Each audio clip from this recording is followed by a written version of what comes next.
अस्सलामु अलैकुम वरहमतुल्लाह। कल की तारीख़ में तो रमज़ान के चाँद नज़र नहीं आया। इंशाअल्लाह आज उम्मीद है कि आज चाँद नज़र आएगा और हम रोज़े भी रखेंगे।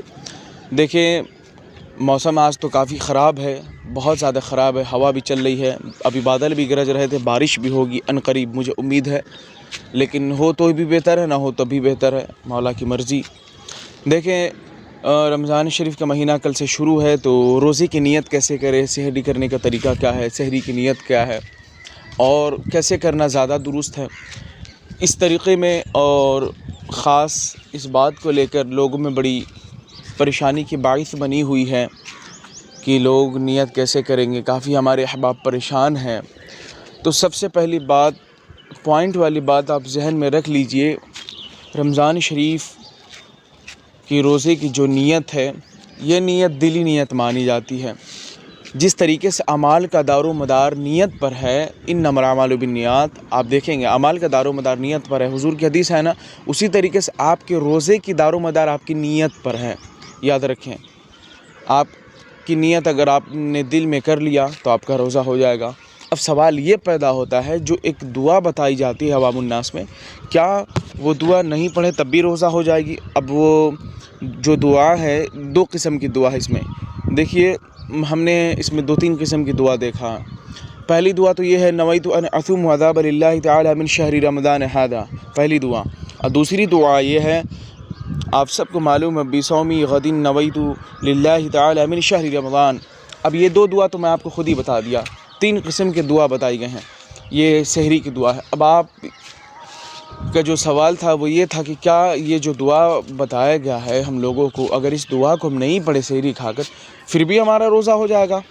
तो इसका जवाब है हाँ, बेशक आपका रोज़ा हो जाएगा। इसलिए कि आपने अपने दिल में कसद कर लिया, आपने अपने दिल में इरादा कर लिया कि आज मैं रोज़ा रखूँगा, तो फिर इस नीयत की ज़रूरत नहीं है। लेकिन अगर आप पढ़ते हैं तो कोई हरज नहीं है, बेहतर है कि पढ़ भी लीजिए, इसी ज़रिए याद भी रहेगा आपको, तो आप पढ़ भी लीजिए और भी बेहतर है।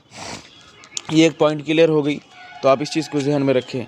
अगर आप पढ़ेंगे तो बेहतर है, नहीं पढ़ेंगे तो कोई बात नहीं, आपका रोज़ा माना जाएगा। इसलिए कि नीयत जो होती है ना, नीयत दिल के इरादे को ही कहते हैं। दिल में जो आपने अहद कर लिया, कसद कर लिया, इरादा आपने कर लिया कि आज आप रोज़ा रहेंगे, तो आपकी दिली नीयत मानी जाएगी। अब दूसरी बात क्या है? दूसरी बात ये है कि रमज़ान शरीफ के महीने में जो हम इफ़्तार पर बैठते हैं, इफ़्तार करने की जो दुआ है, उसकी क्या असलियत है, इसकी क्या सच्चाई है?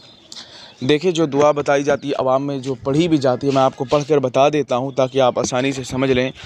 दुआ इफ़्तार के तौर पे यही दुआ पढ़ी जाती है, अल्लाहुम्मा लका सुम्तु व अला रिज़्क़िका अफ़्तरतु।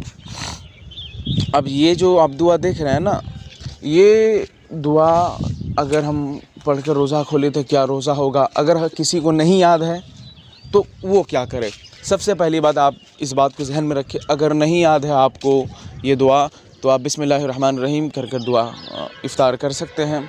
लेकिन अगर दुआ याद है तो आप इस दुआ को पढ़कर भी इफ़्तार कर सकते हैं। लेकिन ये दुआ हकीकत में जो है, ये खाने के बाद की दुआ है, यानी इस दुआ को हमें इफ़्तार करने के बाद पढ़नी चाहिए। आप बिस्मिल्लाह पढ़ कर इफ़्तार कर लें, फिर उसके बाद खाने पीने के बाद रब का शुक्र अदा करें, ये दुआ पढ़नी चाहिए। इसलिए कि हमारे वहाँ में यही मशहूर है कि पहले इस दुआ को पढ़कर ही लोग इफ़्तार करते हैं। बहरहाल आप इस चीज़ का ख्याल रखें। मुझे उम्मीद है कि सारी चीज़ें समझ में आ गई होंगी। बस आप लोग सिर्फ चैनल को सब्सक्राइब कर लें। सब्सक्राइब कर लेंगे तो फ़ायदा ये होगा कि सारी वीडियो आप तक जल्द से जल्द पहुँचेगी। अब इंशाअल्लाह एक दिन में 2 वीडियो अपलोड की जाएगी, काफ़ी पॉइंटेबल और काफ़ी अहम मौजू पर वीडियो अपलोड की जाएगी। अस्सलामु अलैकुम वरहमतुल्लाह।